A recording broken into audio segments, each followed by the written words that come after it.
usapan para sa Onyx Philippines, parang malayo nang makakita ng hindi kampiyon yung nakasulat. Exhort, nakakatakot ba yung ganito? Kung sabihin natin twisted minds ka, sabihin natin twist ng kalaban. Para sa akin, parang syempre may onting kaba. Kasi syempre, undefeated sila ng Oh shit, not good. mga tuloy-tuloy na tournaments. Pero syempre, para sa sarili ko, dapat lulugi talaga.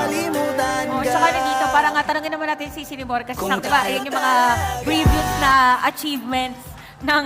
so, kung ikaw ay pag-aaralan mo sa... Siguro yung ano nila yung M6 tournament.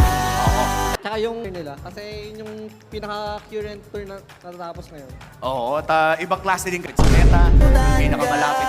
Alam mo, ang nakakatuwa dito sa Onyx, i-ano ko na rin, ipo-point out ko na rin lang, hindi lang meta sa laro, meta na rin sa mga social media videos natin sa mga reels. Ay alam na alam din nila. At kung nga relax naman, ang ating defending champion sa Onyx Philippines na Alvin Richards pa bago magsimula. Ayun talaga. Bakit parang yung K&K connection lang? Wala pang papalag mula kay Monster Mage o kay Sir Blizzard o kay Sir Laata. Wala. Ayaw pumalag ng mga Shy iba. type eh. Si Kirk din daw, si Kirk din daw. Si Kirk din daw. Ay! Ayun! Pag mga ganyan kasi kailangan daw talaga ng tulong ng iba. Oo.